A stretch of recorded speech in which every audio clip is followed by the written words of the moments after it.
everyone, and welcome to the presentation of our program about the simulation of single degree of freedom system response under harmonic excitation. I am Marina Shell S. Constantino, a mechanical engineering student, and I am from section NC26WX6L. Let's start by project description. This program was inspired from our MA 160 subject, which is a course name of mechanical vibrations. Mechanical vibrations is an essential aspect of mechanical engineering because it is the study of the oscillations or repetitive motions about unequilibrium positions. These vibrations occur in various engineering systems, including machinery, structures, vehicles, and other mechanical components. One key focus within this discipline is exploring how a single degree of freedom system responds to harmonic excitation. The functionality of the program relies on users supplying initial conditions, mass elements, and specifying the type of excitation the system encounters. Then, users have the option to select the type of graph they wish to stimulate, whether it is a steady-state response, free response, or total response. Moving on with the purpose and objectives of the application, number 1 is to be a user-friendly application program. Number 2, to simulate and visualize the different kinds of responses when subjected to no excitation, forced excitation, or base excitation. Number 3, to present a clear depiction of the natural oscillations and behavior of the system. Number 4, to become a tool for engineers for the analysis and visualizations of responses. And number 5, to exhibit the knowledge acquired from the NC26 course. Moving on with the equations and principles used, all equations and formulas used are gathered from the course ME 160 Mechanical Vibrations. I will be flashing all the equations we have used and kindly pause the screen each slide to read them. This program will cater 3 different kinds of system responses with harmonic excitations. Number 1, system with no excitation. Number 2, systems with forced excitation. And number 3, system with base excitation. Starting with systems with no excitations, there are 3 cases to consider. Case number 1 is when the system is underdamped. Case number 2 is when the system is critically damped. And case number 3 is when the system is overdamped. Moving on with the systems with forced excitation, there are 2 cases to consider. Case number 1 is when the system is undamped, and case number 2 is when the system is damped. And lastly, these are the equations we have used for base excitation. Now let us talk about the limitations our program has.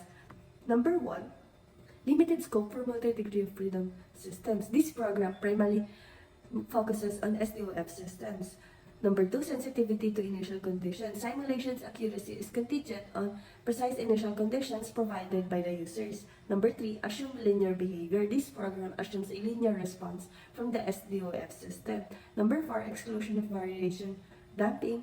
The current version of the program does not account for variations in damping ratios. And number 5, limited analysis for structural modifications.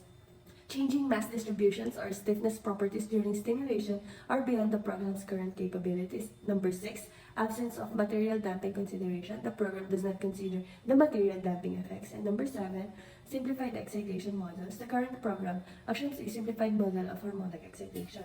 Acknowledging all these limitations, future iterations of the program could address this constraint through expanded functionalities and enhanced user interface, providing a more versatile and robust tool for simulating SDOF system responses under harmonic excitations. Thank you, Reina. Hello everyone, my name is Kevin, the other half of this group, and today I will be showing you the main features of our program as well as a demonstration.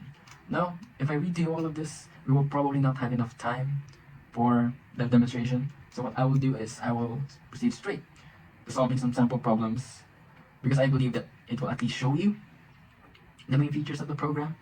So, let's get straight right into it. Sample problem number 1. A boy riding a bicycle can be modeled as a spring mass damper system with an equivalent weight, stiffness, and damping constant of 81 kilograms, 50,000 newton meters, and 1,000 newton second meters. So right away, we can input those parameters into the program. And right away, as you can notice from the right side of the form, it is already solving for some of the system's properties. Now this changes with time. So if I change, for example, damping, look, it change. If I change stiffness, it will change. You get the idea. Now for the second part of the problem, it basically says that after some time, there will be a pothole that is 5 centimeters deep, and we are asked to determine the displacement equation.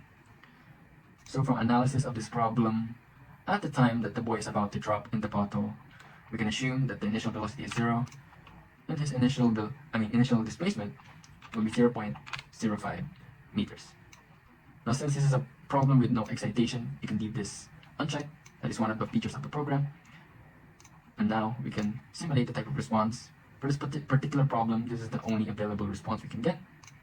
And with that, we can solve. So this is what the program spit out. It should be right. It should be the same as the actual correct answer that came from Rao in his book. But if you convert the 75 degrees into radians, it will exactly result into this, which gives us the right answer. Now, depending on the conditions of the problem, it will either activate one of these buttons. If the displacement equation has the Euler's number, it will activate the Excel button, and if it doesn't, it will activate the graphics. And with that being said, let's plot for the displacement equation. So that is the displacement equation of the boy, and the answer for sample problem number 1. Proceeding with sample problem number 2. A 2,000 kilogram plane with its landing gear extended is simplified into a damped single degree of freedom system. Due to internal warping, the runway developed a wavy surface, which can be described with the following function. So take note of this function. This is a base excitation problem, meaning that we would check the radio button that corresponds to the base excitation. So right away, we can input some parameters: 1430, and 74,000 Newton second meters. There is no given initial velocity of displacement, so we'll leave it at 0. So since this is a base excitation problem, we can click it. Oh yeah, another feature of this program is that if you click force or base, the label will change. So it will become base frequency or forcing frequency, depending on what text radio button you check. So this will be the base amplitude, and the 50 pi will be the base frequency. Another feature of this program is that you can enter the word pi directly, and it will convert it into the numerical pi value, and if it has a value beside it, it will multiply. So this is the only available simulation, and clicking solve will get us this value. Now clicking solve and having clicked on the radio button, you will get this properties text box over here. It's not the same with the system properties that it will solve it in real time.